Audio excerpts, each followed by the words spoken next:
Radhe Radhe friend, जय माता दी। ओम नमो भगवते वासुदेवाय नमः।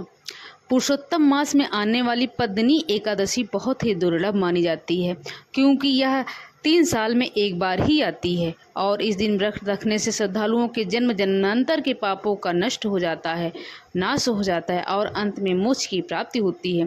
पुरुषोत्तम मास भगवान श्री पुरुषोत्तम यानी श्री विष्णु भगवान को समर्पित है, इसलिए इस मास में आने वाले 2 एकादशी, जिसमें अधिक मास के शुक्ल पक्ष की पद्मिनी एकादशी और कृष्ण पक्ष की एकादशी परम एकादशी कही जाती है, इनका व्रत सभी गृहस्थ जनों को अवश्य रखना चाहिए। इस बार एकादशी की तिथि 2 दिन पड़ने के कारण यह असमंजस बना हुआ है कि कौन से दिन में व्रत रखना चाहिए। साथ ही इस बार एकादशी के दिन भद्रा भी लग रहा है, तो चलिए आपको बताते हैं कि एकादशी का व्रत किस दिन रखा जाएगा और व्रत पारण करने का शुभ मुहूर्त कब से कब तक रहेगा। हिंदी पंचांग के अनुसार एकादशी तिथि इस बार 26 मई दिन मंगलवार को सुबह 5:12 से शुरू हो रही है और 27 मई दिन बुधवार को सुबह 6:22 पर एकादशी तिथि का समापन हो जाएगा। इसके बाद में द्वादशी तिथि प्रारंभ होगी।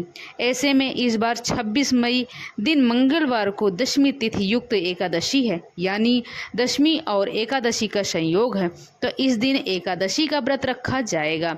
वहीं 27 मई दिन बुधवार को द्वादशी तिथि युक्त एकादशी है, जिस वैष्णव एकादशी कहते हैं, यानी दूजी एकादशी जिस दिन होती है उस दिन सभी वैष्णव लोग एकादशी का उपवास रखते हैं, क्योंकि दशमी तिथि मिली एकादशी का त्याग करना भी शास्त्रों में बताया गया है। ऐसे में 27 मई दिन बुधवार को एकादशी का व्रत रखना ज़्यादा सही रहेगा।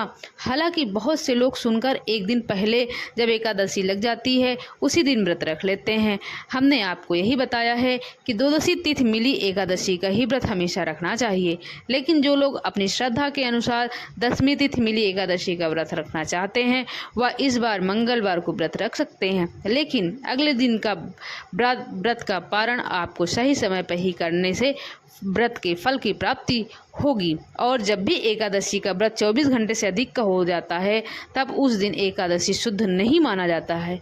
यही कारण है, चाहे एकादशी सूर्योदय के समय ही लग रही हो, लेकिन अगर उस दिन दशमी भी है तो उस तिथि का त्याग करके अगले दिन वाली एकादशी का व्रत रखना चाहिए। 26 मई दिन बुधवार को द्वादशी तिथि सुबह 6:23 से शुरू हो रही है। द्वादशी तिथि का समापन 28 मई दिन गुरुवार को सुबह 7:57 पर होगा। 26 मई मंगलवार को भद्रा काल शाम 5:42 से शुरू होगा और अगले दिन सुबह 5:25 पर भद्रा काल की समाप्ति होगी। भद्रा का वास पाताल लोक में रहेगा। अब जो भी श्रद्धालु दशमी तिथि मिली एकादशी का व्रत रखते हैं, यानी कि 26 मई मंगलवार को जो लोग व्रत रखेंगे, उन्हें 27 मई बुधवार को दोपहर में 1:31 से 3 बजे के बीच में ही व्रत खोलना होगा। इससे पहले केवल आप पूजा कर सकते हैं। इससे पहले व्रत खोलने की कोई भी शुभ मुहूर्त नहीं है, क्योंकि हरिवासर का समय रहेगा। हरिवासर द्वादशी तिथि लगते ही प्रारंभ होता है। जो श्रद्धालु हरिवासर के समय या जानबूझकर गलत समय में व्रत का पालन करते हैं, उनके द्वारा रखे गए व्रतों का पुण्य जो है नष्ट हो जाता है, उन्हें कोई फल नहीं मिलता है। और जो श्रद्धालु वैष्णव एकादशी यानी 27 मई दिन बुधवार को एकादशी का व्रत रखेंगे, उन्हें 28 मई दिन गुरुवार को सुबह 5:25 से 7:56 के बीच व्रत खोलना रहेगा। यह थी आज की वीडियो।